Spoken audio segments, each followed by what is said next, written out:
Okay, so this is Marnie Watson, and I'm here together with Erin Kenny. We're talking with Bill Blair, and Anna Withers is also in the room, so those voices, so you know who's talking here. Mm-hmm. It is July 25th, 2023, and we're going to be talking with Bill about his experiences. So my first question is, how did you become a gardener, a farmer, whatever you consider yourself to be? Tell me some about that. I never had a choice. I was born into it.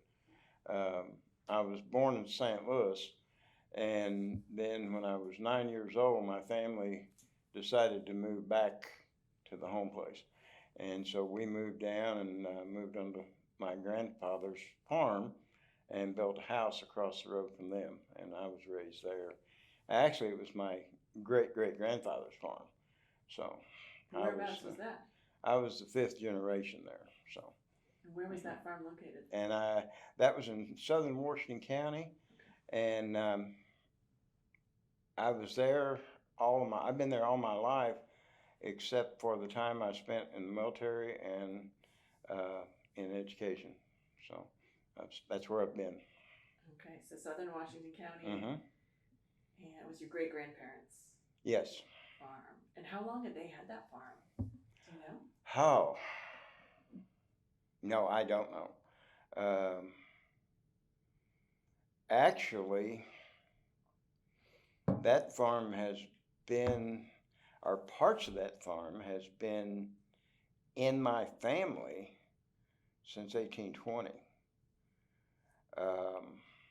And then it was added to, and pieces were sold, and other pieces bought, and then pieces bought back in. And at the time I moved there as a child, I think it was about a 240-acre farm, cattle farm, cow-calf operation.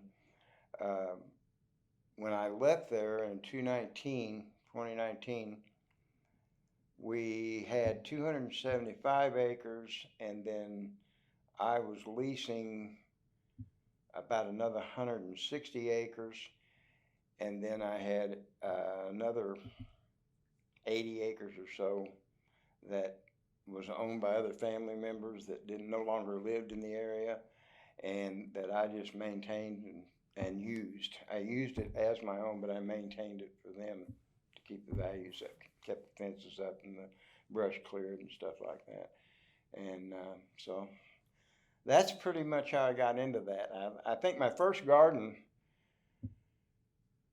I've been really lucky. I was raised right in the changeover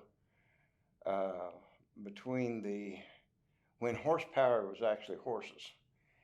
And I remember, I think my first real memory was riding a hay wagon at about 7 or 8 years old that was pulled by a team of mules. And then by the time I was 10 years old, I was operating a 2-horse-powered hay rake.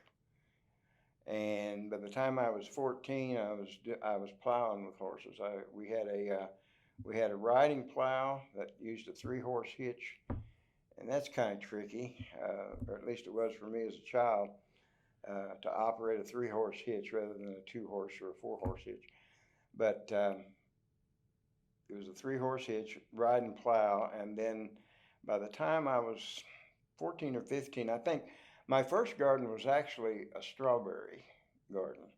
And I wanted strawberries and nobody else did. And so my grandfather told me that if you want strawberries, the way to get them is to grow them. And here's a piece of land, and there's the horse, and there's the plow. And the piece of land he gave me to work in was too small to use the riding plow and the 3-horse hitch, so we had to use just a single horse with a walk-behind turning plow. And I think I was about 12 years old the first time I used a turning plow. And if you've never done that, you're in for a real treat, because you have to balance the plow, you have to guide the horse.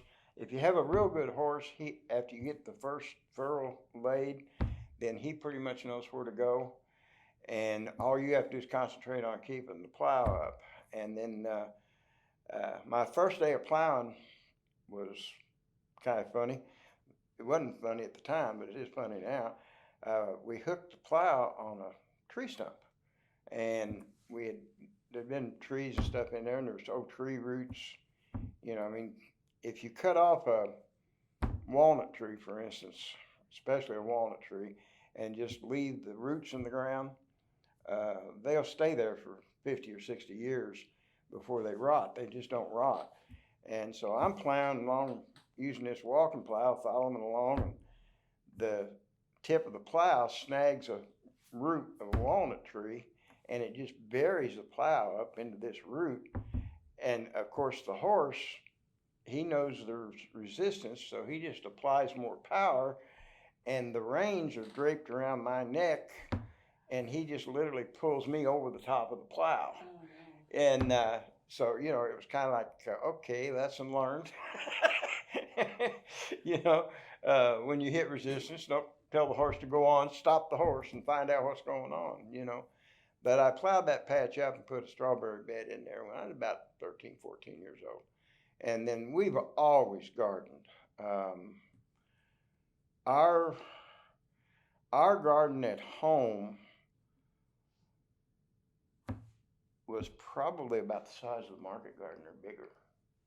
And that's good size. I mean, we lived out of the garden, and so my first memories are of working in the garden, harvesting, prepping, canning, drying, all the preservation things that we used to be able to do, and so I just never got away from it. You really learned just hands-on. Oh yeah. You would have had to know my dad. My dad was very hands-on. Get your butt out there and do it. Try it. So it was less kind of like direct teaching and more sort of. Oh yeah, just figure it out yourself. Yeah, it was. You watched other people how they done it, and if you had any natural abilities at all, you figured out what they were doing, and then he would allow you to watch for a certain amount of time, and then he would say, okay, it's your turn, go do it. And he was never critical if you didn't do it right. He just made you keep on doing it until you got it right. And so he was actually a very good teacher, but he insisted there wasn't no observationist with him. You didn't just get to observe. If you showed up and stayed more than 15 minutes, you were supposed to be doing something. And he would do the same if you would have showed up there. You wouldn't have been treated any different. It's like, we're planting potatoes. This is the way we're doing it. Watch, and he'll show you, and then he'll hand you a bucket full of potatoes and say, go plant them. And so I learned it that way. And we were very self-sufficient, very. I don't think my grandfather ran a little country store, and I mean, they carried stuff in the store like all the small stores used to, general groceries and hardware and things like that. But I mean, as far as using purchased stuff, there's very little that we ever used. Most of it we raised.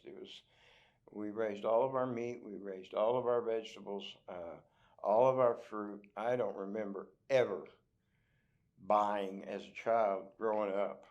I don't remember ever buying fruits or vegetables in the store, ever. Everything you ate was in season.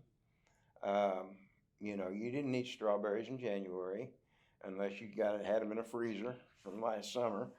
You didn't go to the store and buy fresh strawberries. But you made them as jam and stuff. No, like that. yeah, you made jam, and that's what I done actually with my strawberries that I ended up raising there. We kept that bed going probably for about 5 or 6 years, and we just made jam out of them. We would eat some fresh, but not much. Most of it went into jam, and we never even had a freezer until I was in high school. So everything had to go into jam, or we would even can strawberries and use them like for ice cream topping or something like that, or on a cake but we didn't have fresh stuff, and all of our meat we processed every bit of it. We never bought meat. I think I don't know, I was probably a senior in high school before I ever saw my mother buy a package of hamburger in a grocery store. It just didn't happen. Yeah. And of course, as the family grew up, passed away, and moved away, and became less and less people, then that kind of disappeared, because it becomes harder and harder for just one person or a couple to continue that consistently. At the time we left the farm in 2019, my wife and I still produced probably 95% of everything we ate, everything. And, like, if you came to our house this time of year, we were canning. Right. Every day, something. And, or we were dehydrating or drying or doing whatever, whatever the product demanded. And, but we never done anything on the scale that we used to do it as a child. I mean, I can remember us butchering 100 chickens in a day. Right. 100 chickens in one day. And we started at 6 o'clock in the morning, and by dark, all of those chickens were processed. They were either frozen when we had a freezer, but we used to can them. And, pressure canning that many chickens. And in order to pressure can them, you cut them off the bone. And that took a crew of people. We would have, my mother, my dad, grandparents, aunts, uncles, cousins. We would have 15 people butchering chickens. And the same was true of hogs. We'd butcher, we usually butchered about 6 hogs a year. And most of that, as a what I call a child, most of that ended up being salted, smoked, or canned. And so you had a smokehouse there. We definitely had a smokehouse. Absolutely had. We had a smokehouse about half the size of this room. Wow. And we smoked everything. We would smoke beef. We made sausage and smoked it. We smoked hams, bacon. We smoked venison, trout. It didn't matter. If it was meat, we would smoke it. How much of that was for family, and how much was? Oh, it was all family. Oh. We ate it all. None of that's for market. Oh, wow. None of that was market. That was all for us. So it was more focused on just sustaining the family rather than making a profit or yes. selling The cow calf the beef cattle was income, but then everybody had off farm jobs. All the men had off farm jobs. My grandfather ran that store. My dad worked for the highway department. And that's one of the biggest changes I see. What I've noticed is that agriculture has a problem. And the problem is that people can't accept the fact that if you're going to I don't know how to explain this. One of the biggest shocks of my life was after I got out of the Air Force and was looking for a job. I went to work for Farm Bureau Insurance. And I was a Farm Bureau insurance agent in Washington County. And I didn't last very long at it because I wasn't a very good insurance salesman. And I didn't like it, so therefore I wasn't good at it.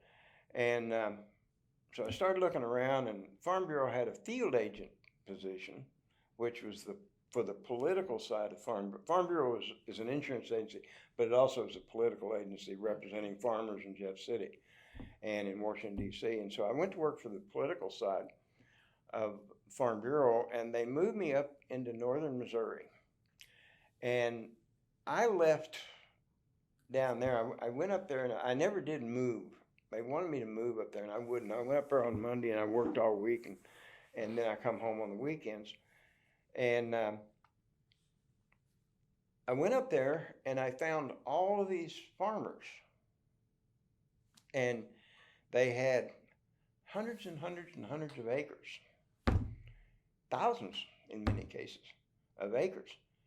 And it was all row crops. And so I'd pull into a farmyard. When you pull into a farmyard in southern Missouri, there was turkeys and ducks and chickens scattered everywhere.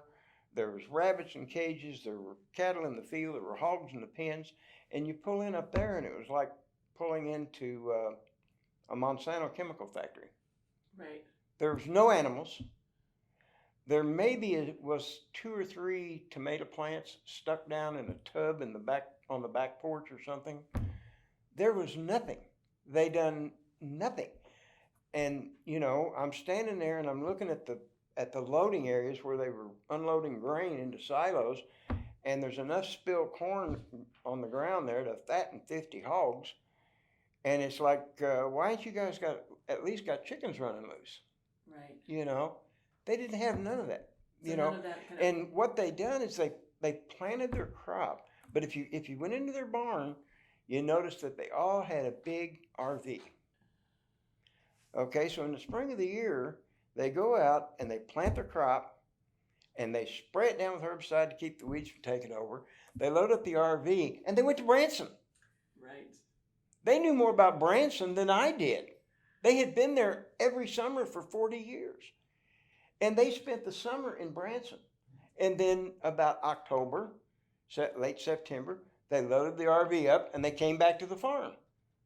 And then they started harvesting, and they harvested. And then when the harvest was done, they loaded up the RV and they went to Texas, went to Padre Island. And I'm like, man,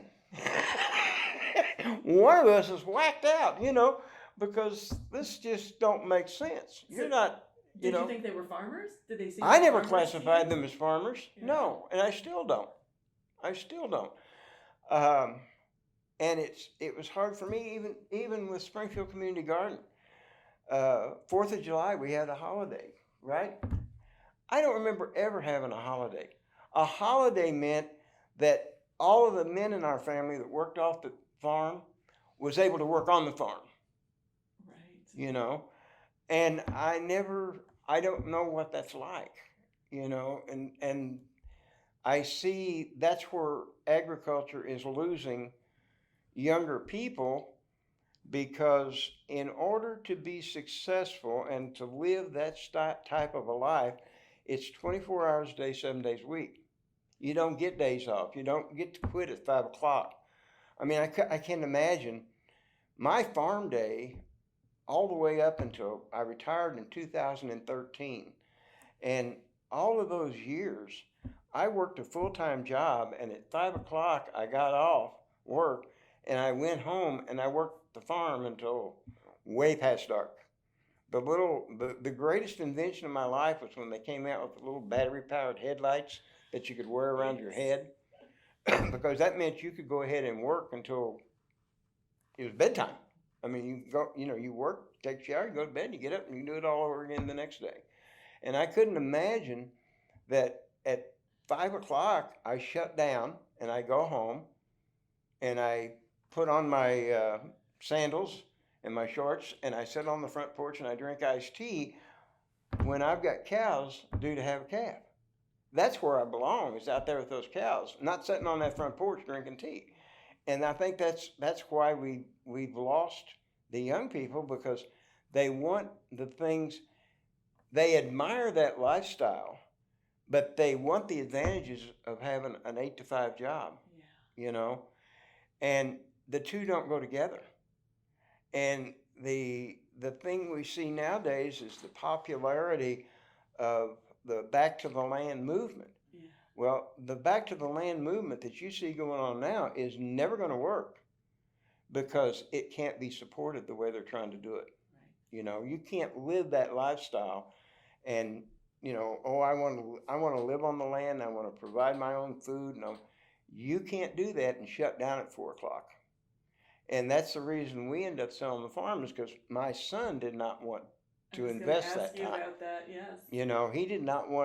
He didn't want to work he worked till he was 40 years old, and it was 7 to 4 or 8 to 5 or something like that. And he didn't want to sacrifice all that other stuff, Right. And if he wanted to go fishing, he wanted to go fishing. He didn't want to have to stay home because of some stupid cow that is having trouble having a calf, And so there was nobody there to keep that farm going. So it sounds like to me, for you, farming isn't a job. It's It not can't a be. business. It's I a way don't of think life. it can ever be a job. I really don't. I mean, when you boil it down to it being just a job, that's when you end up with the kind of agriculture we've got today. If you can take a farm of 6,000 acres that grows nothing but corn, and it takes $1.5 million worth of equipment, and that's probably on the low side. I have no idea what new tractors sell for because I haven't bought one for 50 years, so I don't have any idea. But if you can take that, and just because it happens to be owned by a man and his 3 sons and call that a family farm, then you got a whole different definition than I do. That is a mini industrial farm, is what that is. That is not a factory. That is not a family farm. Right. It's just a mini industry. And I was back several years ago when all of this back to the land movement started. I was kind of encouraged because I saw people that were wanting to take 5, 10, 20 acres and live on it. And everybody that we had a bunch of people moved in down there. Most of them lasted about 3 or 4 years, and then they went on. Because they'd come to me and like, well, how do you do this? Yeah. Well, the first thing you do, you got to get a job. No, I'm going to live off the land. No, you ain't. You're going to live off your job. Your land is going to support your lifestyle, and it's going to support your body. But if you want electricity, and you expect to have a dishwasher in your kitchen, and you expect to have a freezer, and you expect to have a car that's going to take you more than 5 miles from home, you're going to have a job. So the first thing you got to do is find a job. Okay, well then, after I get a job, how do I work on the farm? You work on the farm when you're not working on the job. But that means I'm working all the time. Now you got it. Yes. Now you got it. That's the whole thing. That's it. It all depends on what's important to you. Right. You make a decision of what's important to you, and if it is more important to you to have a set schedule and to have a certain amount of family time that you can just set aside to do family stuff every week or whatever, if those things are important to you, that's fine. More power to you. But don't deceive yourself in what you're doing. Right. Be honest with yourself in what you're doing. And, I see so anyway, the back to the land thing, I was really encouraged about that when it first came out. And then I saw the realities of what was happening.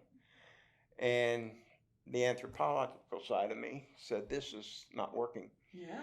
And so now you've got, COVID kicked it all back up. You've got counties east of here in southern Missouri. Missouri is notoriously cheap real estate. Yes.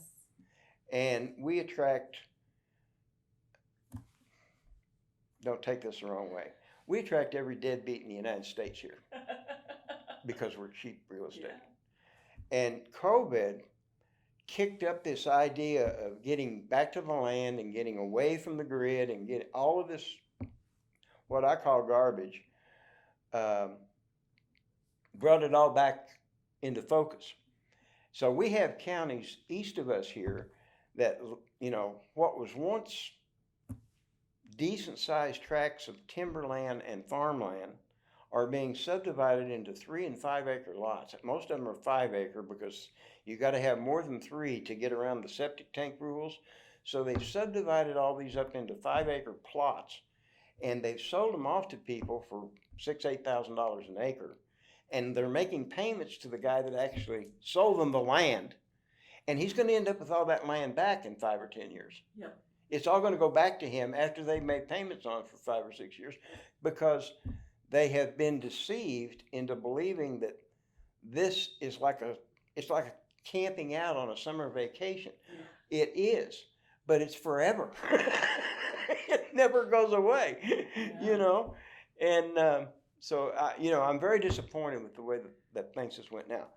That's one thing that kind of enthused me with Springfield Community Garden because um, they have tapped into something, or they're in the process of tap. They haven't got there yet, uh, but so much. The frontier disappeared, what, 1890, 1888, or 1890? And the frontier was defined by so many people per square mile. But a frontier is more than the population per square mile. A frontier is an area of development. Mm-hmm. And development has become a nasty word in this country because of the way we've developed it. Because we don't need a gas station on every corner, and we don't need a payday loan in every street. So, but what we got in Springfield here especially, we've got very large tracts of basically abandoned land. Yes. Houses that need to be bulldozed. And instead of trying to repair the houses, we need to bulldoze the houses and use the land for what the land was intended for. And the land is intended to grow stuff. That's the only reason. It's not intended, good Lord didn't put dirt here to support a high rise. He put dirt here to grow things. And so Springfield Garden has tapped into that somewhat. We need to do a lot more of it. We're still, our big development is out here at Cox Hospital on basically raw land, and that's a beautiful thing. It's great what we're doing there. But then if you go from here, you go that direction, 5 blocks, I will guarantee you're going to find abandoned lots growed up in brush that are turned into trash heaps that nobody has any responsibility for. I don't know if the people that own them, if anybody owns them and still pays taxes, or if the county has foreclosed on the tax bill and therefore they belong to the county and the city and nobody accepts responsibility. But there's a ton of land out here that could be turned into spaces where it makes the whole place livable, is what it does. I think the land bank is working on. Yeah, it's an uphill fight. I mean, it's not something that's going to happen overnight by any means.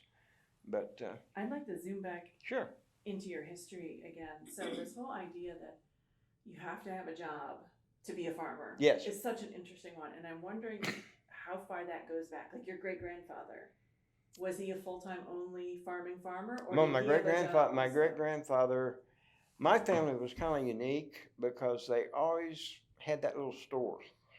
The store. And my great-grandfather actually started that store, and then my grandfather bought the farm next to him, and when he passed away, he moved the store up to his house. Okay. And so they always, that was basically theirs, their off-farm income. Gotcha. Wasn't much, but that enabled them to do it enabled them to do some other things, and it enabled us to make efficient use of labor, because we could take the older people that weren't able to work the fields or were dangerous around the cattle.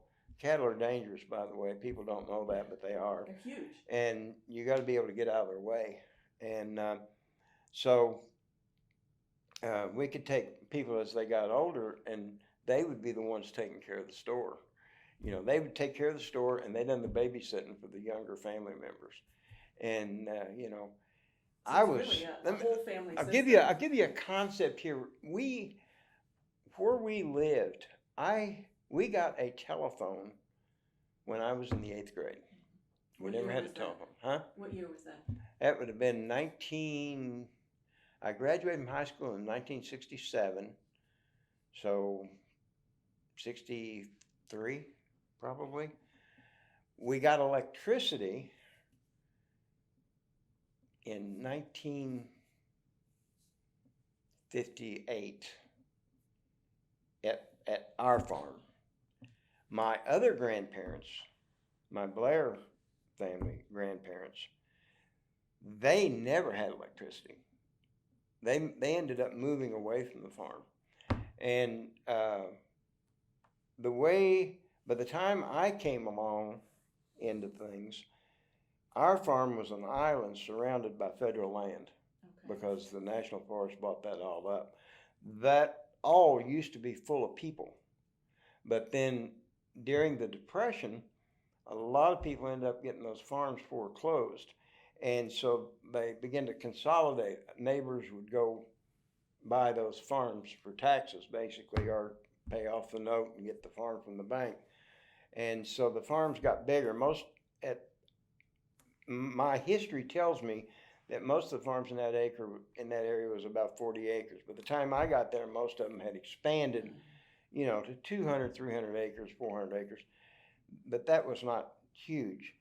But that's a hill country and it's forest land, and that's about all one family can take care of. Otherwise your fences are falling down constantly. Trees are blowing on your fences. It's a constant fight to keep the brush from taking it back over. So that was about all you could take care of. But from the back property line on our farm, you hit National Forest land. And then it was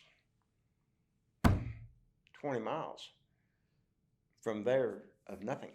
Right. There was no houses, there was no roads, there was some logging trails.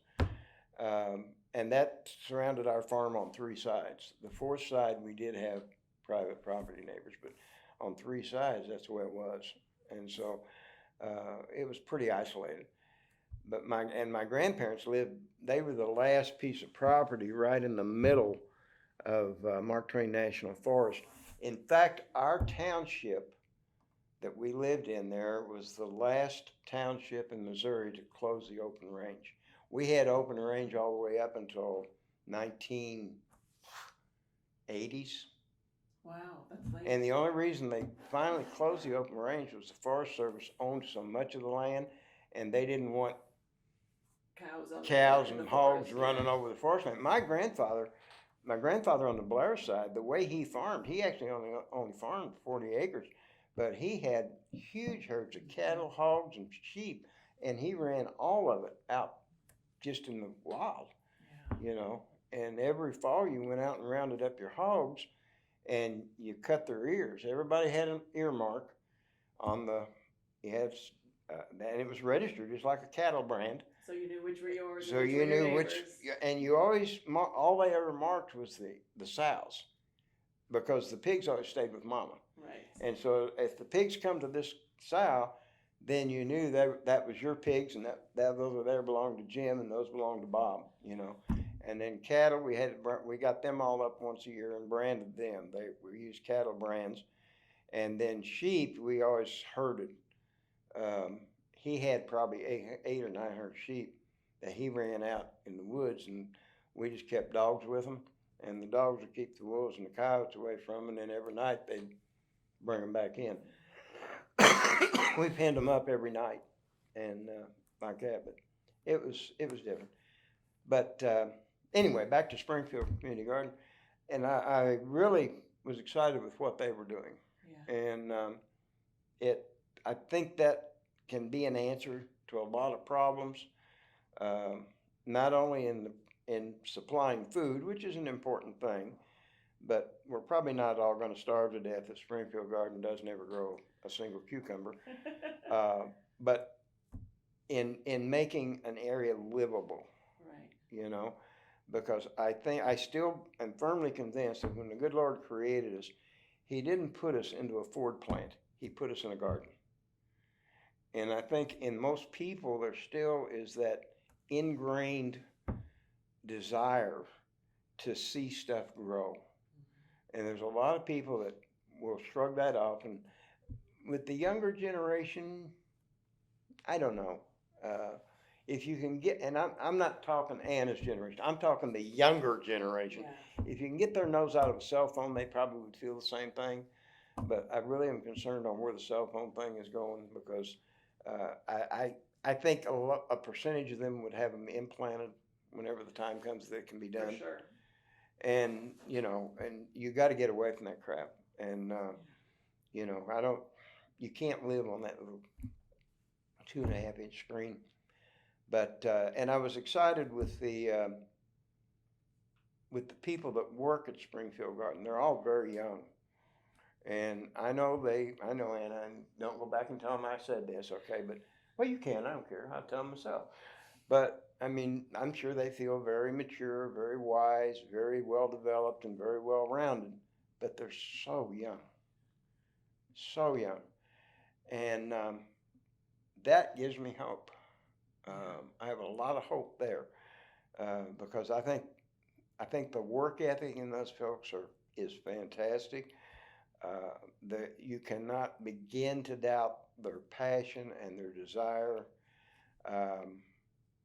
I think the deciding factor will be somewhere down the road, they will have to make a decision to continue to do what they're doing, to change what they're doing, or to go out and do what they're doing now on their own. Yeah. That's going to be the deciding factor because I think the organizational thing, we're so busy trying to maintain all of the HR requirements that we kind of spoiled them because when you go out on your own, the holidays disappear. I'm telling you, the holidays disappear. The weekends disappear. And whenever your living depends on the crop you're producing, things change. Yeah. And I don't know what will happen with them then. I do worry about them from that standpoint because I think a lot of them would like to, and we honestly pay them too much for them to go do it on their own, and that's not a problem. I mean, I'm not slighting them. I'm not knocking them in any way.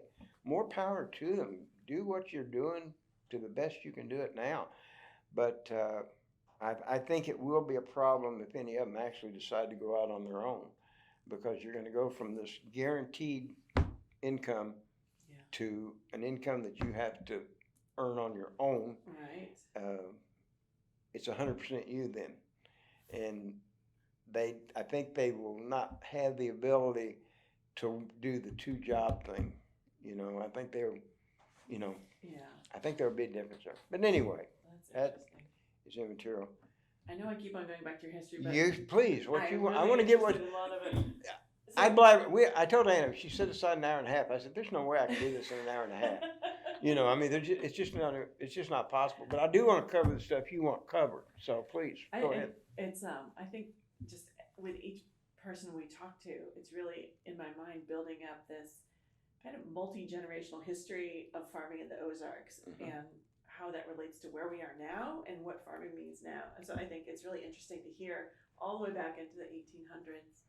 So I know that it sounds like it was really a whole family system to farm, not just a nuclear family like we often live today, but you had the uncles and aunts and the grandparents and the older people or maybe people with disabilities, did childcare and worked in the, and at some point you ended up going to war, right? You're a veteran. And how did that impact your family farm? Well, everybody did. Yeah. When was that? When did that? Each generation has had that. Every generation up until now has had that. My great-grandparents, of course, they were the after effects of the Civil War. In fact, I can tell you an interesting story about that. My grandfather and my grandmother were going to get married, and her dad, refused to allow them to get married because my grandfather was a Democrat and supported the Southern cause, and my great-grandfather on my grandmother's side, he was a Republican, and that was, that was what, 1918, and they were still feuding over it, and back. Well, that wasn't that long, right? Oh no, it was still in that generation. It was still in that generation. My great-grandparents lived during the Civil War. Now, they were children during the Civil War, but it still made an impression on them. So that was very logical, actually. In fact, it still goes on today. We have people, back in 1985, the Doe Run Lead Company decided they were going to break the miners' union over there. And so they refused to sign a contract. went out on strike. And some friends of mine worked for the mine company, and they had moved in there from different places, engineers and whatnot. And we were talking about it one day, and I said, man, you guys, you're making a big mistake. You know, you should, I understand the union has got to the point that it's making it almost impossible for you to operate, but you're making a huge mistake. It won't be no big deal. We've done this other places. This has happened to other places. Yeah, it'll blow up and everybody will be mad, and 6 months later everybody will go back to work and it'll all be okay. I said, we've still got people here that don't talk to other families because of what happened during the Civil War. Right. And you think that they're gonna, in 8 months time, they're gonna get over you trying to take their job away from them? I said, you're nuts. It ain't gonna happen. And sure enough, it didn't.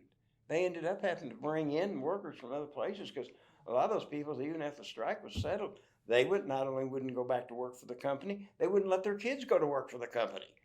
Yeah. And so, that's the way it was, And, but yeah, it was all the lifestyle that I am used to. And that was the hardest part for me moving down here because, where I had lived, the people that surrounded me and that I knew, I had not only grown up with them, but I knew their grandparents and in some cases their great grandparents. You knew who to trust and who not to trust. You knew who to believe and who not to believe. You knew the good people from the bad people. And I don't care what anybody says, some of that, it may not be an inherited trait, but it is a learned behavior. Right. And when you have, you would have families that you couldn't believe anybody in that family. If they told you it was sunny, you better take an umbrella, because they're not telling you the truth. And it would be everybody in that family because they learned it from each other. They learned that's the way to get by, Yeah. And, but then when I moved down here, of course, I knew nobody. And I knew there were a few people that had come down here from back there and retired and came down here with kids and stuff.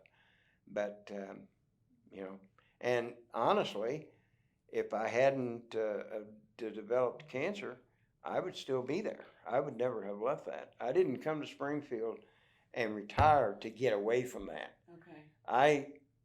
I was diagnosed with esophageal cancer, and the doctor looked me right in the eye and said, 50% of the people with this cancer at this stage don't live more than a year, and that was in 2019.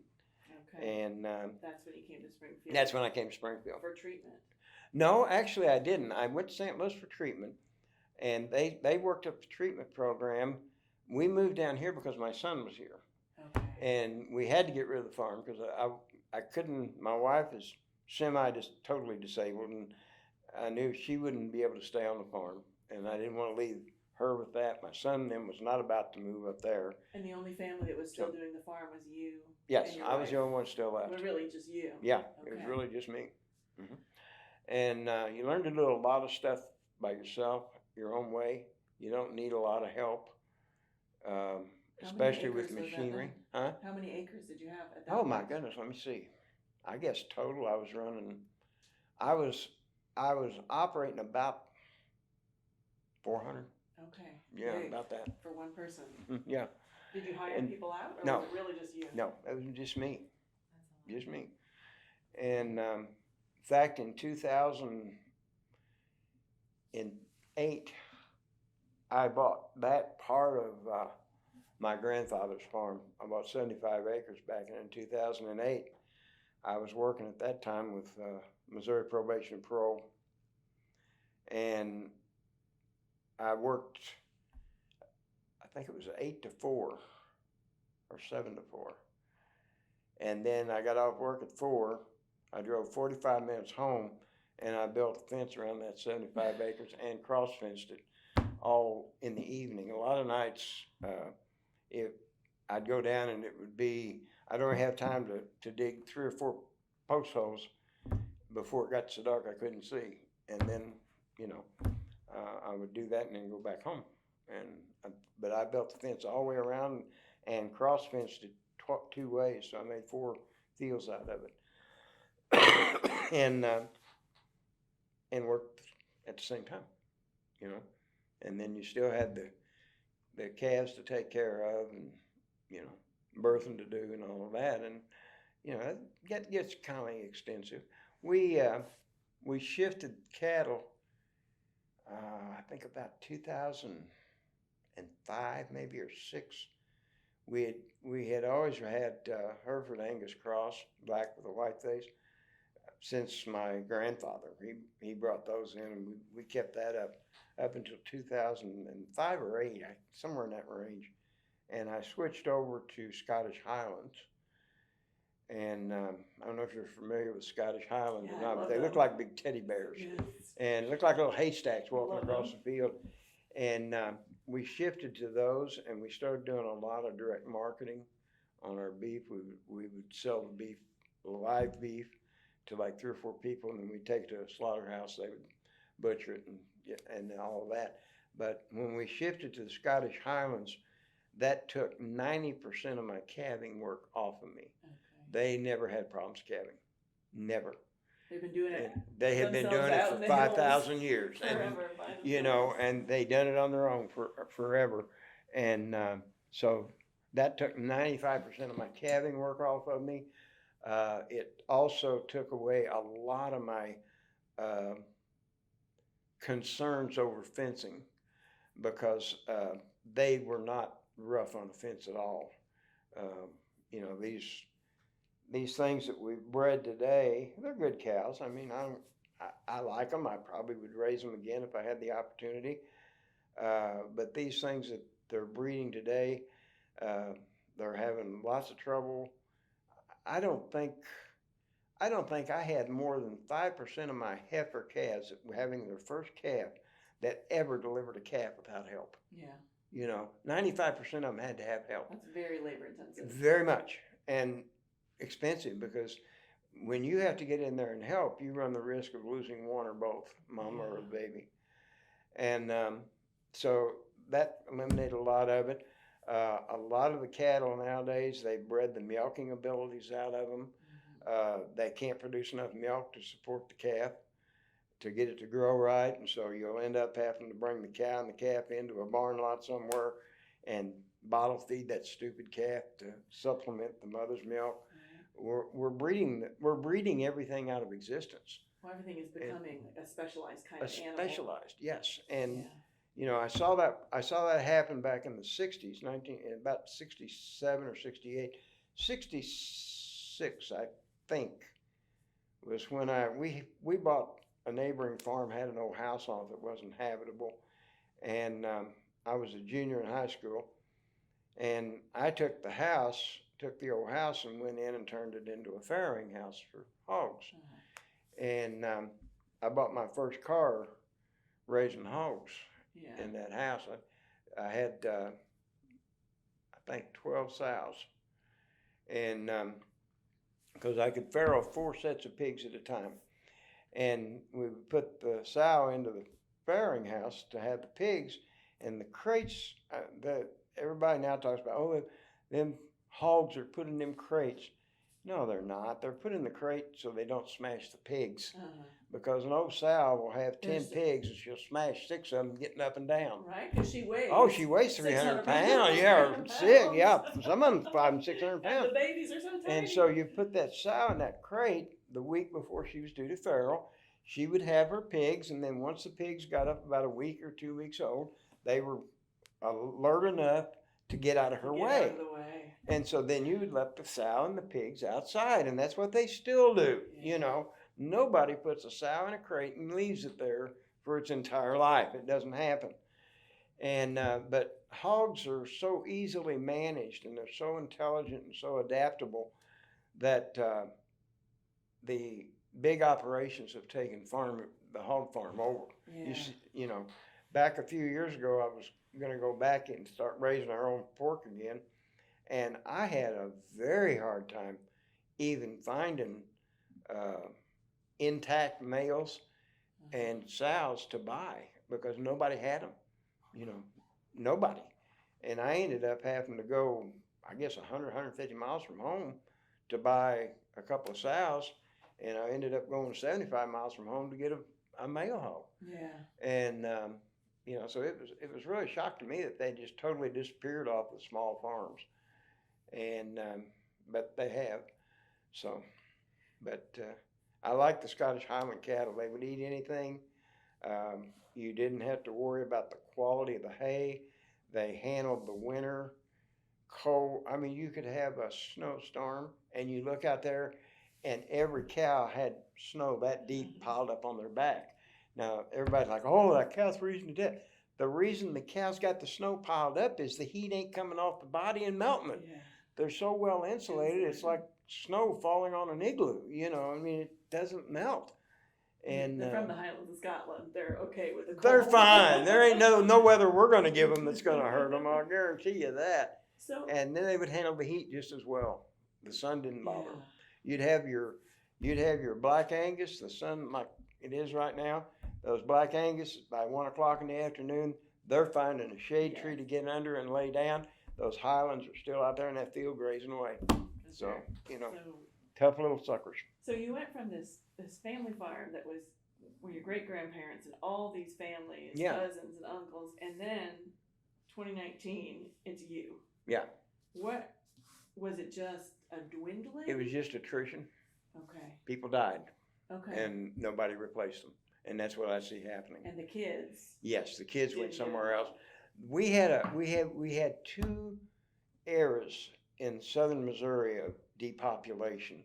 One of them, of course, was 1930s Great Depression. People lost their farms. They couldn't make a living on them. People were starving to death. There was no, we're so concerned with safety nets, and there were no safety nets back then. Your safety net was your family or your neighbors. Right. And if your neighbors didn't care enough about you to bring you a sack of potatoes, you starved to death. Absolutely starved to death. And but that people sold out and left and went to the city, tried to find jobs, it worked for most of them eventually. And then the other depopulation happened in the 1940s and 50s with the end of World War II. Okay. Because a lot of those people that were raised like my dad was one of 13 kids, and he was one of the older ones. Mm-hmm. And I remember somebody asked him one time, said, how in the world did your mom and dad raise 13 kids that girl on that old farm? How did they do that? Dad said they worked the devil out of the older ones, and that's what happened. Right. The older ones raised the younger ones. And but a lot of them guys that went to war came back and decided that there had to be an easier way to make a living. And of course there was the building booms, so a lot of them went into building trades, plumbing, electrical, carpentry. They got jobs at Ford Motor Company, Boeing, all of the major manufacturing industries. They got those jobs and they left.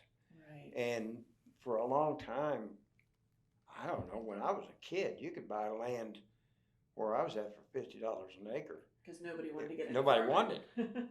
Nobody wanted it. And it was rough land, boy. I mean, it was hills and hollers and rocks and trees, but it was $50 an acre. And, and so that depopulated the country. And what filled that vacuum was the United States Forest Service.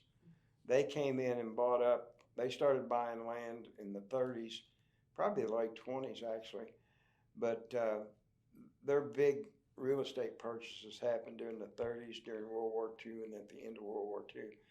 Forest Service pretty much got priced out of the market after about 1980. They haven't made much headway since then.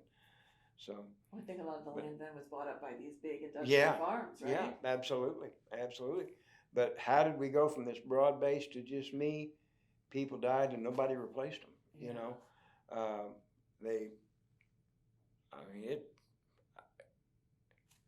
I'm 74, so there's me and my brother, and even on my dad there was 13 of them.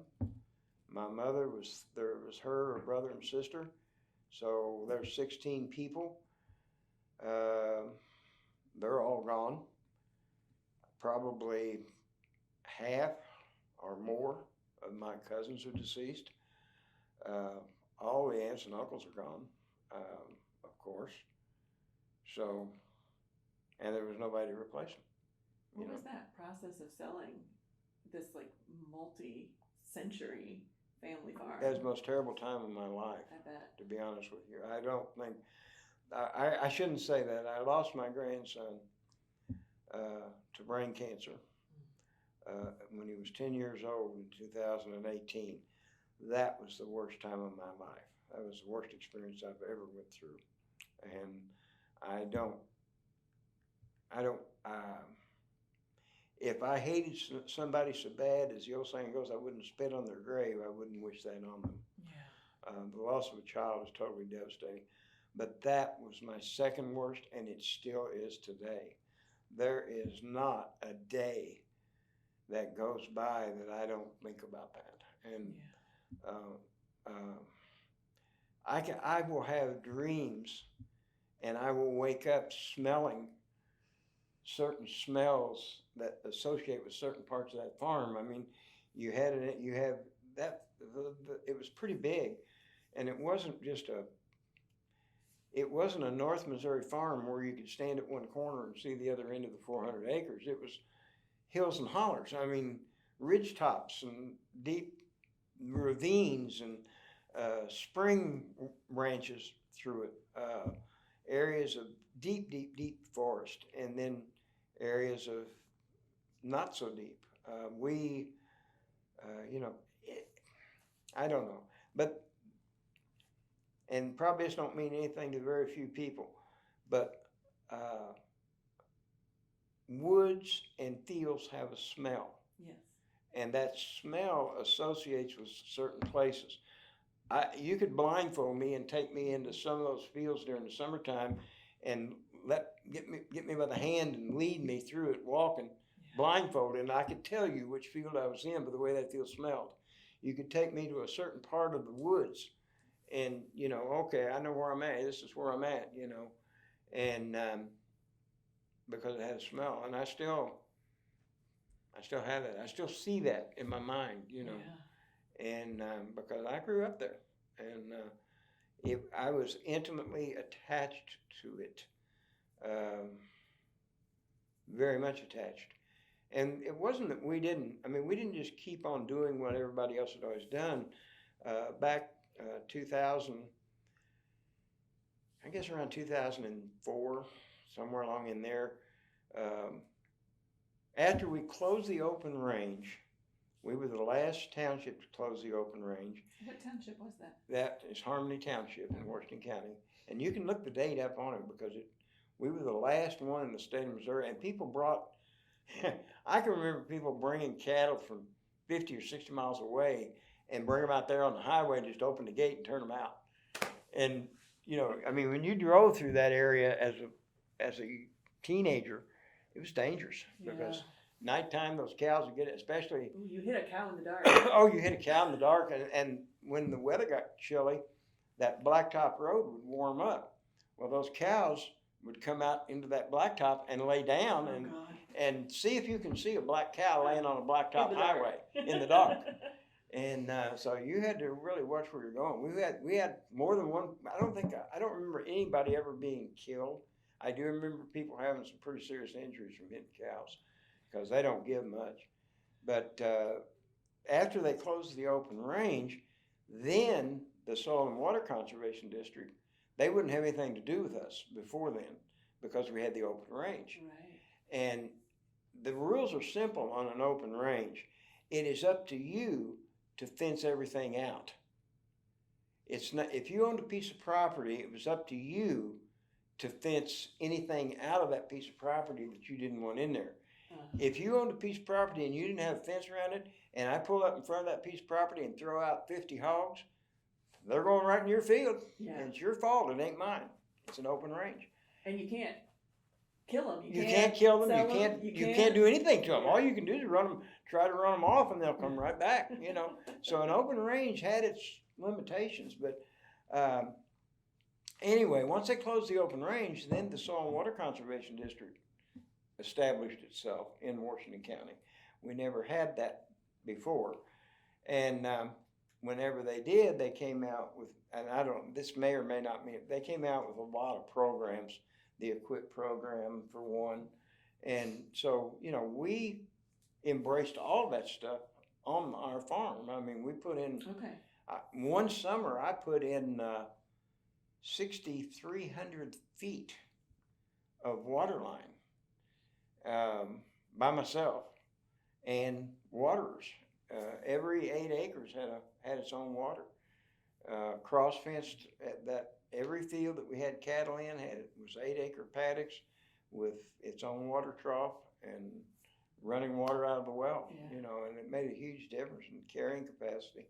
So you stayed with the times, and you. Oh yeah, we never. I mean, we were cutting edge for whatever the edge was. Yeah. I mean, back when the cutting edge was a riding plow with 3 mules in front of it, we were cutting edge. Did you change the crops? Did you ever shift to?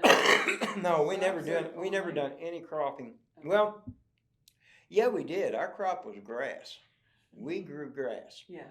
And but we never did go to the I don't know, back there somewhere in the 60s, I can't remember exactly when it was, but back there somewhere, everybody fell in love with a grass called fescue. Yes. And they put fescue everywhere because you could put a fescue seed on a flat rock, and if you threw fertilizer on it often enough, it'd grow, and a cow would eat it. And so they put fescue everywhere, but we never did go that route. We always stayed we always tried to keep as much of the natural native grasses. We did, the only thing we ever planted was, we still had some native prairie grasses that were hanging on. Blue stem, little blue stem, and big blue stem. We had a lot of blue stem. And so we stayed with that kind of stuff, We tried to keep more, our fields looked more like they would have looked back during the Civil War, actually. Yeah. They weren't neat by any means. They were all scraggly.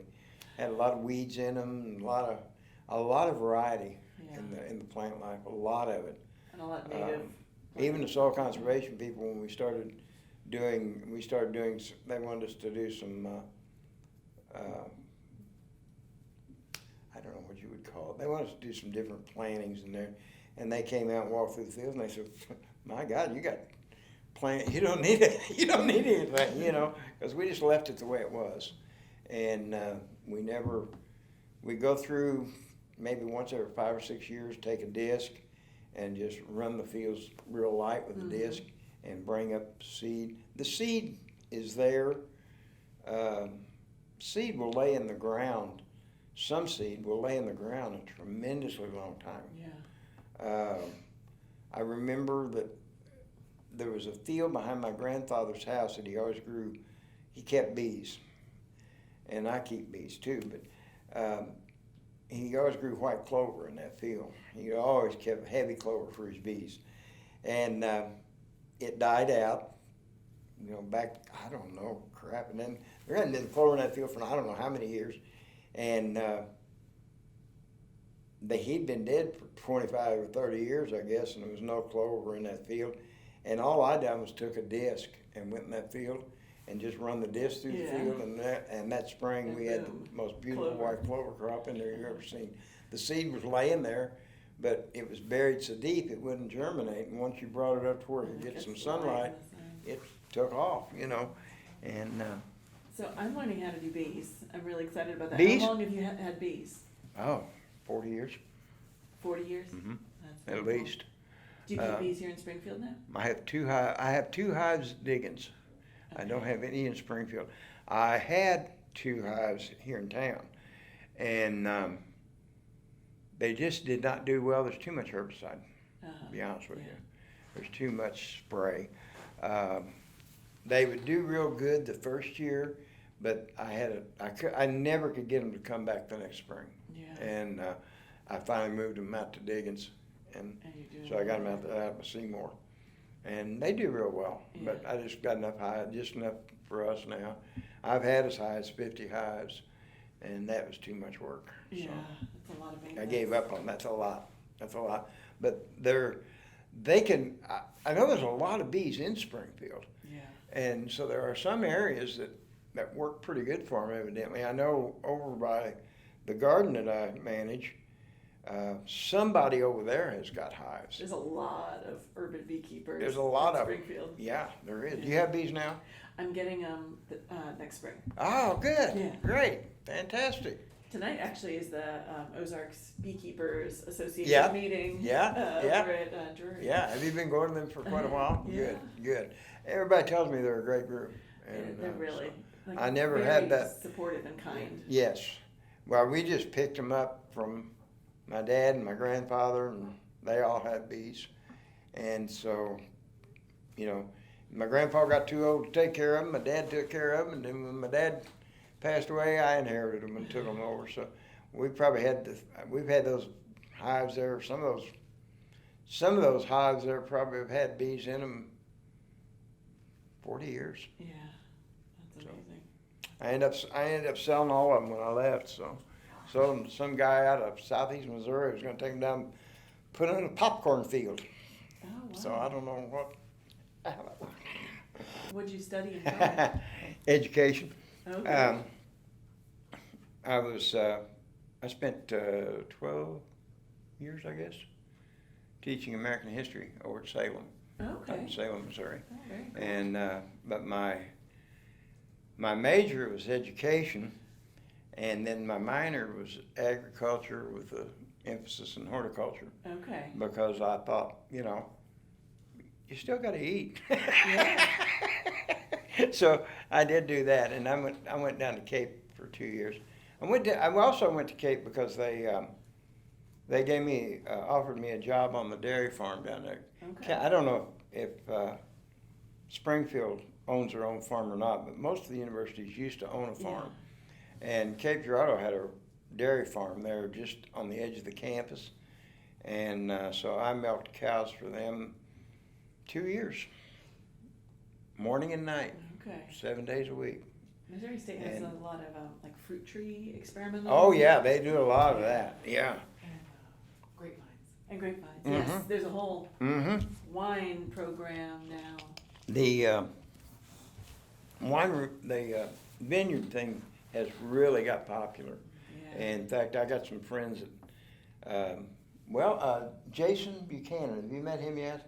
He's starting a new farm down here by Nixa, between Nixa and the James River Okay. Freeway, Expressway, or whatever it is. And he is from he's from California, Okay. and he was involved in the wine industry in California. And he and I were talking, and I said, you better tell your friends in California to get the game up, because I said, Missouri's going to pass them up. Yeah, there's What? a lot And I of said, growth. Yeah, I said, we're number 2 right now, and I said, we're going to be number 1 if you don't get your stuff together, And so he was really surprised to know that, but Yeah. we are. And, but yeah, it's, the problem is the rural areas are just being depleted, Yeah. and, but I feel like I've been really lucky. I was born into that time when so much of stuff was done by hand. I had neighbors that made a living making axe handles Yeah. in their shop. They had a shop set up, and they make axe handles. Go out and cut down the hickory tree and split the log out and make an axe handle. So And you and your generation, which is my parents' generation also, have probably seen more change. I think my grandfather's. You think? You got to stop and think about it. We lived 39 miles from Potosi. Yeah. And when he grew up, it was a 2-day trip to go to Potosi. With horses. Yes. And when he died, it took us, 4 days to get to the moon. Yeah. So he saw all of that. He saw everything from he saw the first moon landing, and he went from a 2-day trip to go 39 miles to a 4-day trip to go to the moon and back. Yeah, that's amazing. So I think their generation really saw the change. They had it hard. I was looking on Facebook this week, and there's somebody that posts historical photographs from Southwest Missouri on Facebook all the time. I can't remember the guy's name, but most of them from down Branson, Ava area. And somebody made a comment on there, said, how come everybody in these photographs from 100 years ago looks so sad? And if they do. Yeah. It's because life was damn hard. That's why. 100 years I mean, ago. life was serious, and we make it very casual. Yeah. But life was very serious, and I remember those people. I mean, I feel like I grew up with a community of pioneers. Yeah. I didn't grow. You knew everybody, and it was a whole different ball game when I was growing up, because when we moved down from St. Louis, I was like 9 years old, and they just basically took me down there and opened the door of the car and said, go do what you want to. Open range. Yeah, I mean, it was open range, and it was for us too. And, I mean, we would take off in the morning, and people talk about, I left home in the morning, I never come home till the street lights come on. We left, and they didn't know which direction we went and how far. I mean, we'd take a bicycle or a horse and go 20 miles. I mean, and we were gone all day and done what we wanted to, So it was a whole different ball game, and now you can't go anywhere because everybody's put purple paint up every place, That's right. And it never was that way. You could just take off across country, and if you come to a fence, you clumb it and kept on going till you hit another fence and clumb it. And if you bumped into the guy that owned the land, you'd stop and talk to him a while, and he'd go his way and you go yours, and that was it. And now they come in and they buy a piece of land. The first thing they do is put up no trespassing, throw purple paint on there, and then wonder why the neighbors don't want to talk to them. Yeah. Wonder why you can't. Every time we leave on the weekend, come back next week and somebody's broken our cabin. Well, yeah, nobody gives a care about your cabin. Nobody watches it, And I don't know. We lived there. I lived there for 74 years, and Grandpa lived there, and Dad lived there. I don't think we ever had anything come up missing. I don't remember ever. So we talked a lot about your past, and I love all of those. So interesting. Can we maybe shift to 2019? We can go any direction you want to go. You come to Springfield. Somehow you get together with Springfield Community Gardens. Can you tell me about how all that happened? What that process was? That was kind of a little miracle in itself, because I came down here, and when I first came down here, I had, like I said, I was diagnosed with esophageal cancer. Right. Went to Siteman Cancer Center in St. Louis, and they told me, you got probably a 90% chance that you're not going to be alive in 2 years. So, make plans accordingly, but we're going to try to treat you. And so the treatment was to have chemo and radiation, followed by surgery to remove my esophagus. And all that happened in 2019. That's the reason we moved down here, because we were 70 miles, 2 hours from St. Louis, where the treatments would be done. We couldn't drive that. We had people up there that we could have stayed with, but it just didn't work out very good. My son was down here, so we came down here. And they done the treatments over here at Mercy, done the radiation and the chemo. So I had 12 weeks of chemo once a week, and I had 12 weeks of radiation every day. And so needless to say, I didn't do nothing in 2019. That was it. It was I would go to those things every day, come home, and that was it for the day. And then in the fall of 2019, they done the surgery. They went in, they took my esophagus completely out, tore it loose right at the back of my throat. The reason I have this part of the reason I have hoarseness. They took it out and they pulled my stomach around and pulled my stomach up and hooked the stomach in my stomach joints right here now. So I can't have anything carbonated, or I can't eat big amounts at one time. I have to eat small amounts. And recovery from all that took pretty much all of 2020. And then I think in 21, I was feeling better. And so I tried to put a little garden in my backyard. And my neighbors all my neighbors around me have got such tall trees. And I told my wife, I said, if I was home, that wouldn't be no problem. I could solve that tall tree problem in about 30 minutes. But I couldn't do nothing with them. So I had too much shade. I couldn't grow anything. And Aldi's is back from our house, just a couple blocks there. So I cut through from the house there and I went down Stanford Street to Aldi's one day. And probably one of the first few days I actually was out doing anything on my own. Because, I was sick, really sick, for a long time. And I noticed the Stanford Street Community Garden. And all that stuff growing in there. And I'm like, man, that's pretty cool. And I thought it was just an extension from the houses that was there. There was no sign, nothing. Okay. And I thought one of the houses on each had bought this empty lot. And they were gardening. And they got a neat garden, And so every time I go by, I'd look at it. So then I realized it joined into the church parking lot. So one day I went around the church parking lot and Ken was there. And I thought he was out there in the garden mowing, and I thought it was his garden. So I get out and I go over and I'm bragging on his garden, and he tells me a little bit about it and everything, and I'm like, wow, that's cool, And they had boxes there, 3 foot by 12 foot. I told him, I said, well, how do you go about getting these? Well, you get your name on the list in the spring, and then when there's an empty box, when somebody don't renew, we'll give it to you. I said, okay.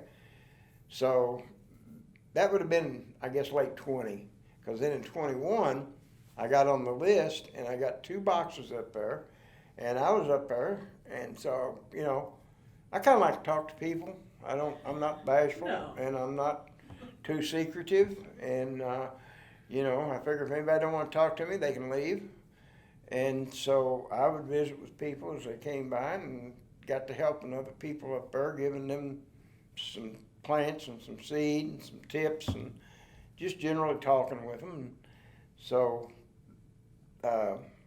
me and Ken got to be pretty good friends, got along pretty good. And so he was telling me that they're going to open a market garden down here on the other side. He said he let me grow a full year, I guess, to see if I knew what I was doing or thought I did. I told him I thought I knew what I was doing, but I didn't know for sure. And so then he said, well, they're going to do this other half of this garden down here, because it was just I thought, well, why is that all just being mowed? There was nothing going on down there. And he told me about I'm going to open the market garden. He said they need somebody to farm that. Would you be interested in that? And I said, yeah. So I went to work down there the next year. The deal was they wanted to train people to go out and open their own own market garden. And it was basically aimed toward veterans and political refugees. So I went down and worked on that, and I wasn't an employee. I was working the garden, and the deal was it was going to be me as a veteran and one of the Chin people that had plots up there would do that garden, and our compensation would be whatever we sold. And we would operate it like it is a legitimate market garden. We're going to go in here from scratch, and we're going to make a market garden, and we're going to see what it will produce. And that's the way we're going to do it. So anyway, they picked a guy, Lyle, who was a pastor of one of the Chin churches here in town. And me and him went in, and we worked that garden the first year. And I started off like in March. And then in July, Miley comes to me and says, we're thinking about, we need a site manager. And Ken says he thinks you would be good. Would you be interested in that? And I said, well, I don't know if you're being good or not, but yeah, I'm interested in it, of course. You know? Yeah. And so anyway, they hired me and then as site manager. And then we had trouble finding another veteran. It is amazing how hard it is to find people who want to work two jobs. I mean, it's really difficult. And so we ended up, my son was in the Air Force. And we ended up bringing him in as the other veteran because he was up there helping anyway. He was helping me when I was doing the garden. And because the Lyle, the chin guy, he was diagnosed with cancer. Oh, wow. And then spent the whole summer going through all kinds of tests only to be told that he didn't have any cancer. That's a good outcome, I guess. Oh, you can't argue with that. I mean, you know, I told him because he was like, I'm confused. Do I have cancer, or were they wrong then, or is these tests wrong? And I said, take the results they give you, man. Believe me, I've been on both sides of the coin, and it ain't no fun to have cancer. And so, you know, but anyway, and then this year now, Lyle got a promotion. He's, like I said, he was an assistant pastor at his church, at the Chin Church. That's a tongue twister. He's an assistant pastor there. Well, then they brought him in as a full-time youth pastor. Okay. And they have a very extensive youth program. So he got to where he just did not have the time to do it. He already has several No, jobs. so he had to quit. He had to give up the garden because he just absolutely did not have time to do it. So is it just you as site manager now? It's just me and my son right now. Okay. And then we hired a part-time girl for 10 hours a week to help fill in because that's really what it took. Uh-huh. We needed like 10 hours a week out of Lyle, and he wasn't. My son puts in about probably 30 hours a week, but we only wanted 10 hours a week out of Lyle, but he wasn't able to do it. And, you know, he said, I can't do everything, you know, and he couldn't, you know, because the youth group, especially during the summer, they have activities going on every day. And then, you know, the Chin people are pretty amazing people. They live kind of like we used to. They don't depend too much on outside sources for help. Mm-hmm. Lyle is a pastor, and so he has a full-time job pastoring. But then his wife had a new baby, and since she went back to work. Well, what they do is they work alternating shifts. So one of them, whoever's got the best job, that's the main breadwinner, and then the other one finds a job the other hours. So let's say person A works from 8 in the morning until 5 at night. The other person will find a job working from 6 till midnight or 8 to 8 in the morning or something. They alternate childcare. Right. And so there's nobody. Transportation and cars too. Yes, it really is amazing how much money it changes things, and you know, I mean that's a tremendous amount of money if you eliminate insurance, maintenance, and upkeep on a whole vehicle plus the purchase price of the vehicle, mm-hmm. and then the cost of daycare is totally eliminated, and that's not cheap anymore. You know, the days of getting somebody's grandma to do it for 50 cents an hour is over a long time ago. And so they, you know, they got it worked out. But it meant that Lyle had to give up something. And he couldn't give up the church, and he can't give up his kids, so the garden had to go. And so I hated to lose him. I really respect him and like him. And I told him, he said, we still friends. I said, we are definitely friends. I said, if you need any spinach, come on down. We'll take care of you. There you go. So we're still feeding him spinach because he likes our spinach.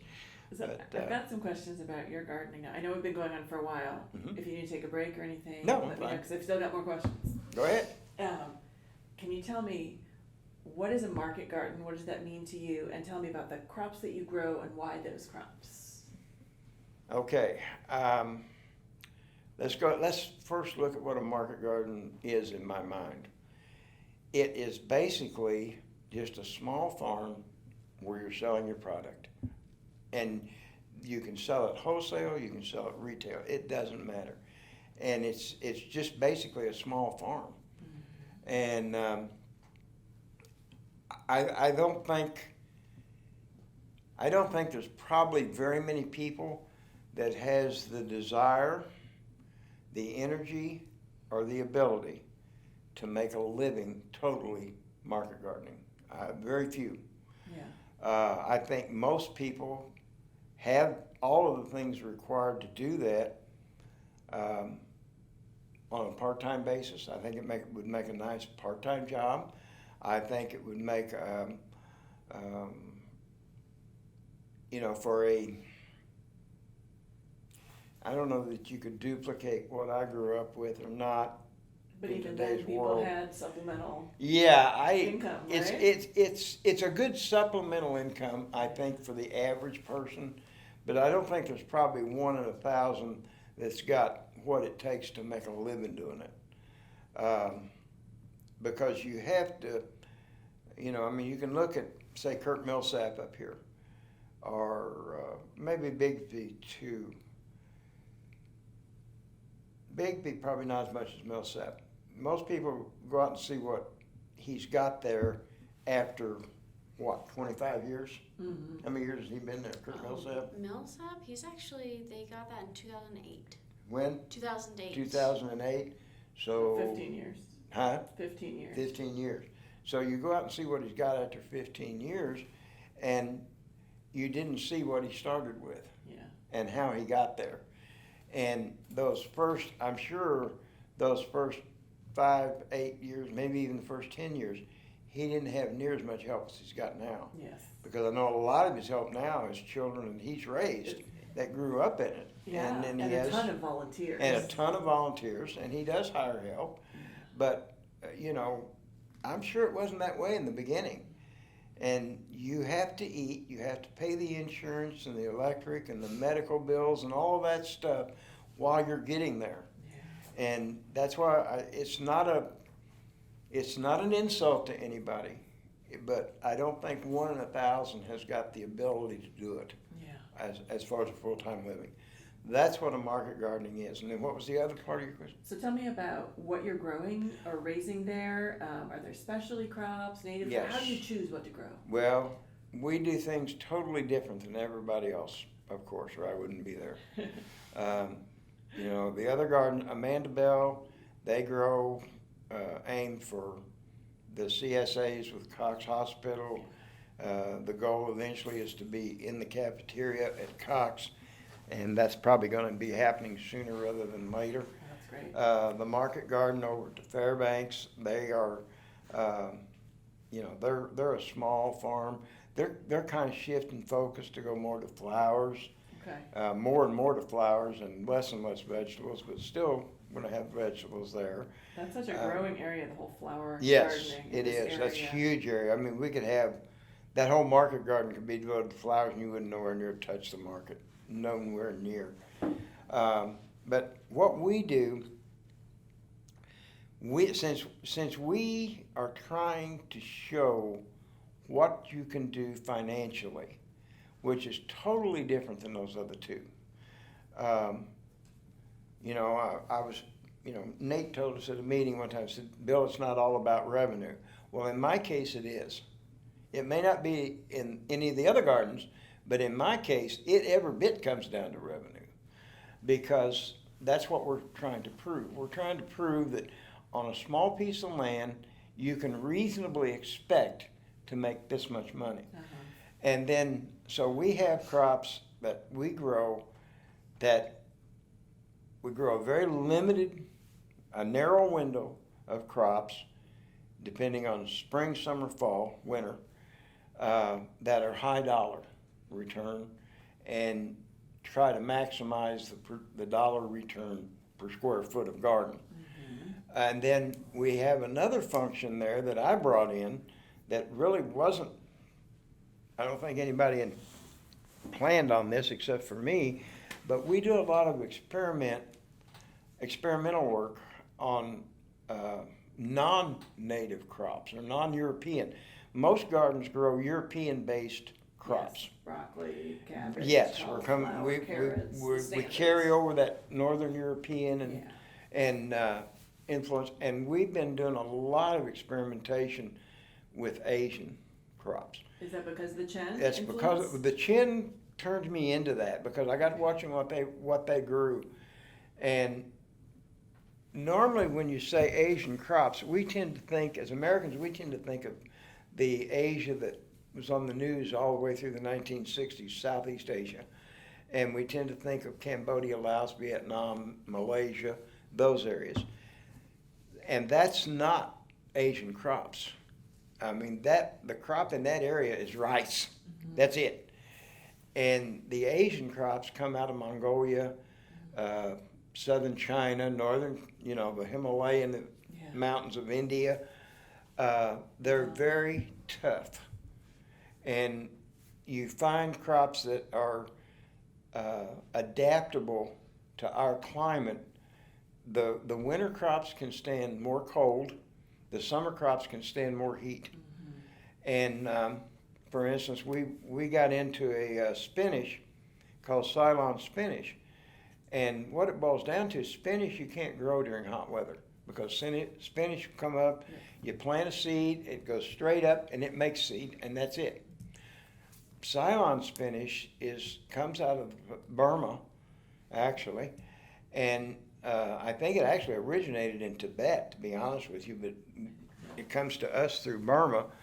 And Ceylon doesn't even start growing good until it gets to about 90 degrees. Yeah. So all the way through July and August, when nobody else has got fresh spinach, we're selling fresh spinach.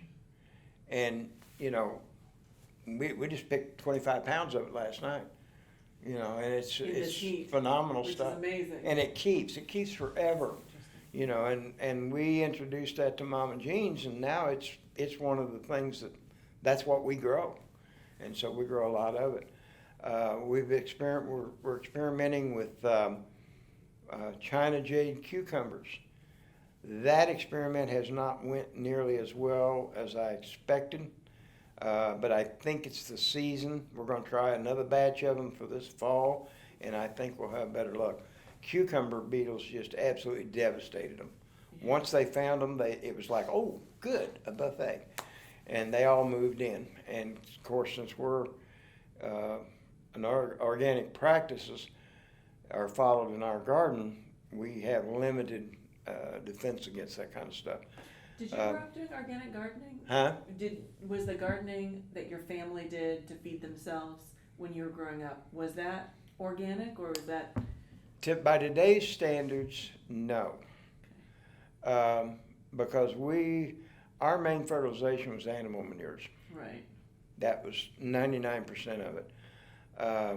The problem with animal manures, most of your organic people don't like animal manures in their gardens because they don't know how to handle them. Right. And they take special handling.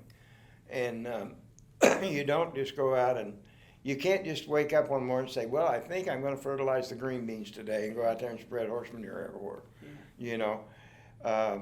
You've done your fertilization in the fall of the year. Right. You plowed it under. You let it lay there all year, and then next spring you planted it, and we never had a problem. I don't remember anybody ever having a case of food poisoning from anything that came out of the garden or canned. I mean, it just didn't happen.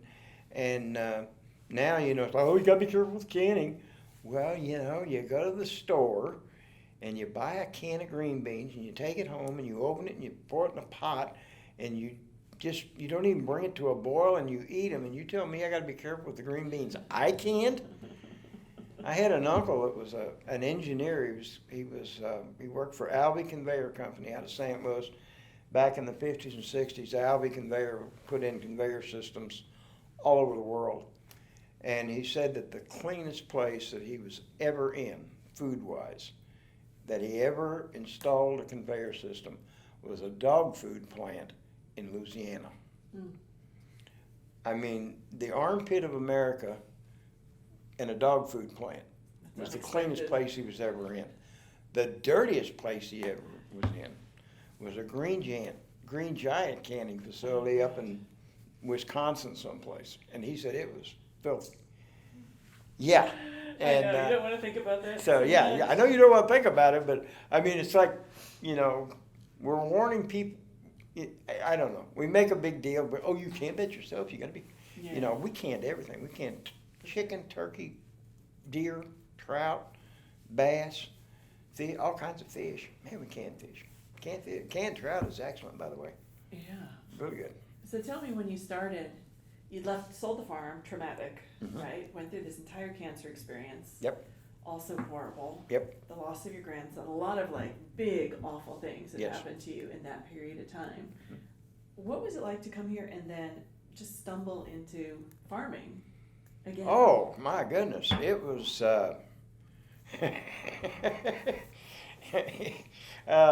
It was like good Lord just smiled on you, I mean, it was like, okay, we can deal with this, because it really enables me. First of all, I feel like I'm worth something,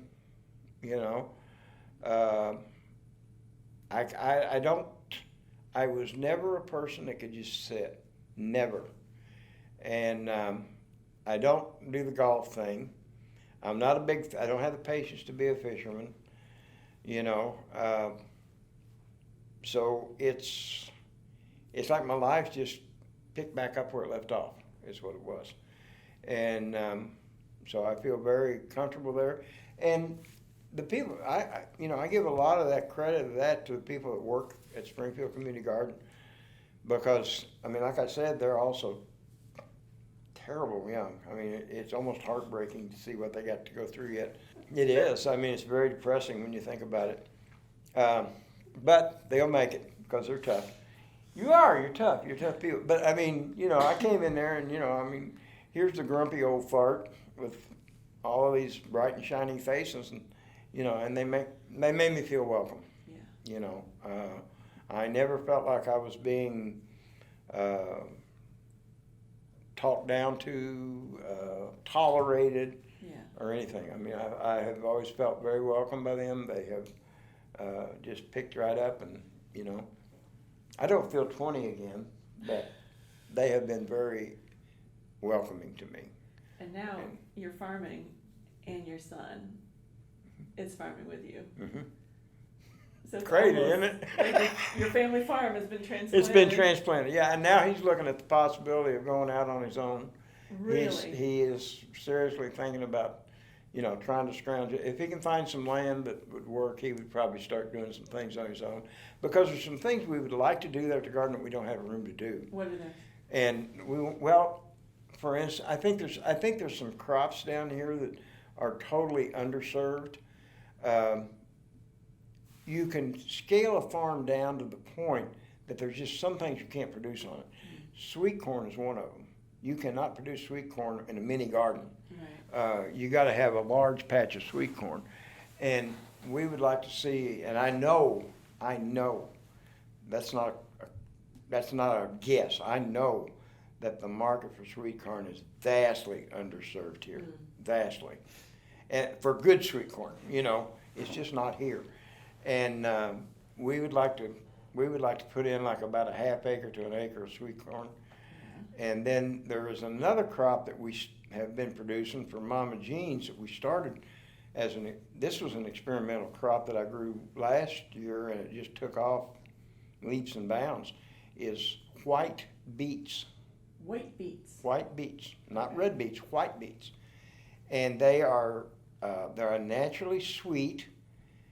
They're actually very sweet, and you don't have any of the dirt taste that you have in a red beet. Earthy. You don't have that.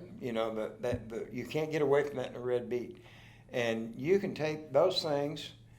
They're just a fantastic beet, and you get all the health benefits of a beet, except you don't have the taste. So interesting. And my wife takes them and she'll boil them. Just enough to loosen the skin, pop the skins off of them, and then she mixes up water, sugar, and vinegar, 1/3 each, put it in a pot, bring it to a boil, just like you would with cucumbers and onions. And pickles them. Very same kind of stuff. And then she throws the peeled beets in there and brings that up to a boil. And then we can those and just leave them in there. And then things, I mean, they just melt in your mouth. And they are super sweet. They are really good. You can chop them up and throw them in a salad. You can use them as a side dish. You know, with meat, any kind of meat, they go very good with chicken. But Really you can't paint on your plate with them. No, you can't do that. You can't do that. But your lips ain't red either. Your teeth ain't stained by them. So you know, but they have took off. I mean, I sold them. I sold Mama Jean's. I raised enough last year to take all 3 stores about 20 pounds a piece, and they sold them in 24 hours. And so now we're producing, we're taking about 30 pounds a week right now, but we can't keep that up because we're running out of space.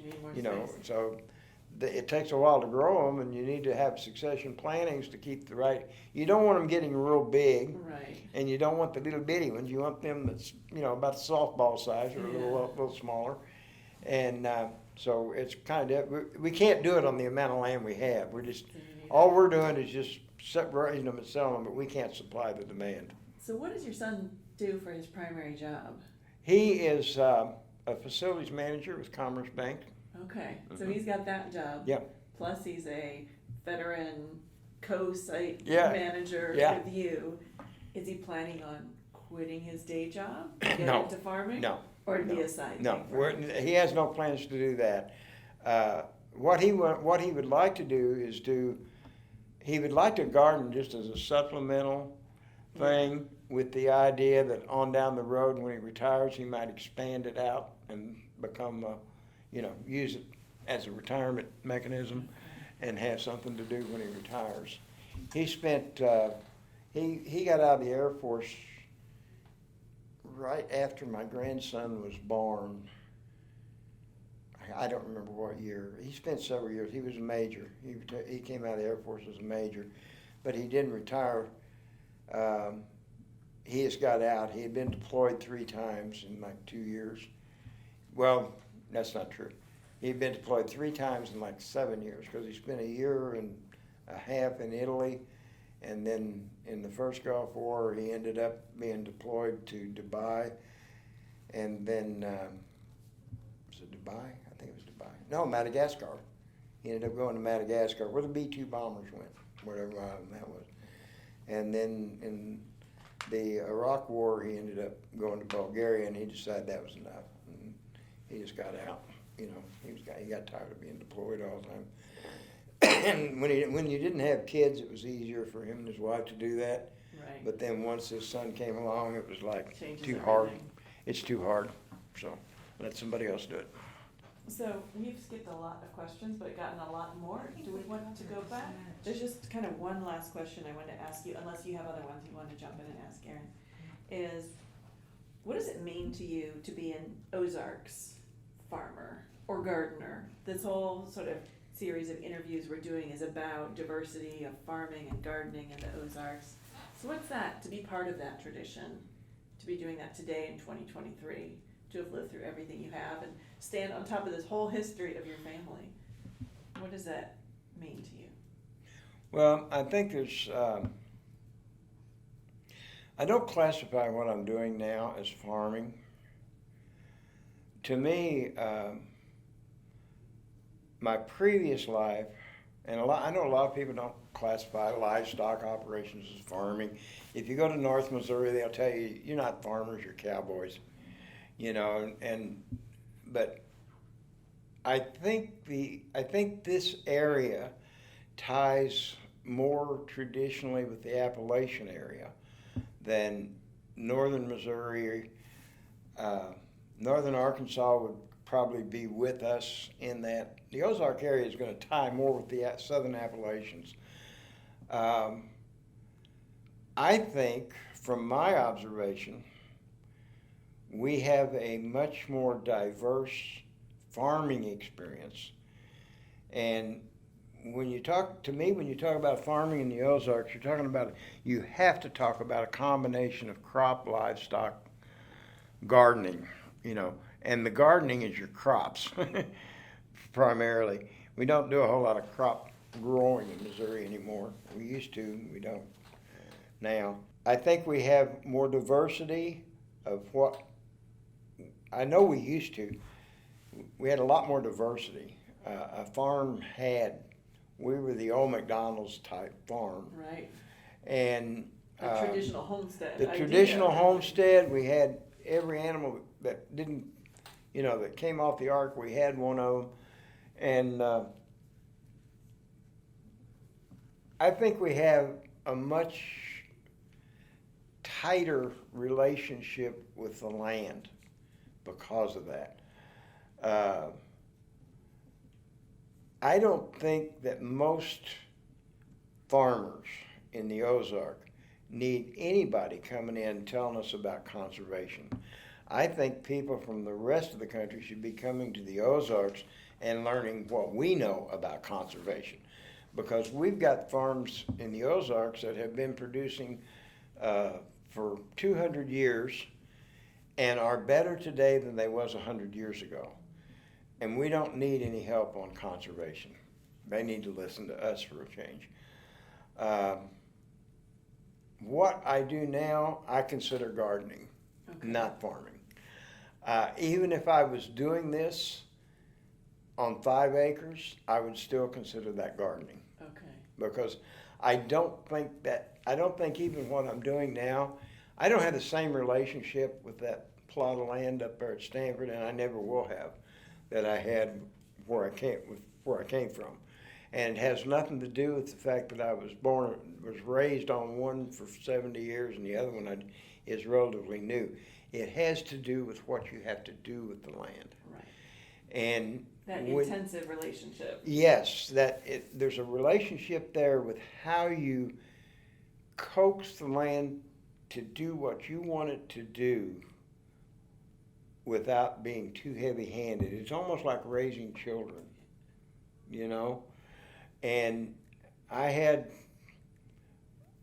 this sounds stupid when you say it in words, but there's areas in a farm like we had that I know good and well nobody in Mexico, Missouri that farms soybeans has with that piece of land they live on. I know that. And no matter how much they tell me they care about that land, I don't think it's the same. Yeah. Because I had trees that I literally mourned losing. Because I had a tree. I had trees where me and my dad always ate lunch when we were doing hay in that field. And the tree got struck by lightning. It's like, oh man, I can't believe we lost that tree. And it wasn't the money value that was in the tree. We done a lot of timber work on my land, and we told everybody the reason we done the work was to improve the value of the timber. But all we were trying to do really was just help the trees that were there live better, and then the value came along. It sounds like you're not saying it, but it sounds like it's about love. It is. It's about a respect for what came before you and leaving it for somebody coming after you. That's conservation. And That's conservation. Yeah, it's and I just don't believe that when you have a single crop farm, I don't care if you got 100 acres or 1,000 acres, I don't care. You don't feel that way about that land. I just don't believe that, You feel about it the way a guy would a automotive garage or its income. Yeah. And I spent a lot of hours doing things that I never had any possibility of getting 2 cents out of, but they needed to be done. Yeah. And they need to be done for a lot of reasons. They need to be done to make it better.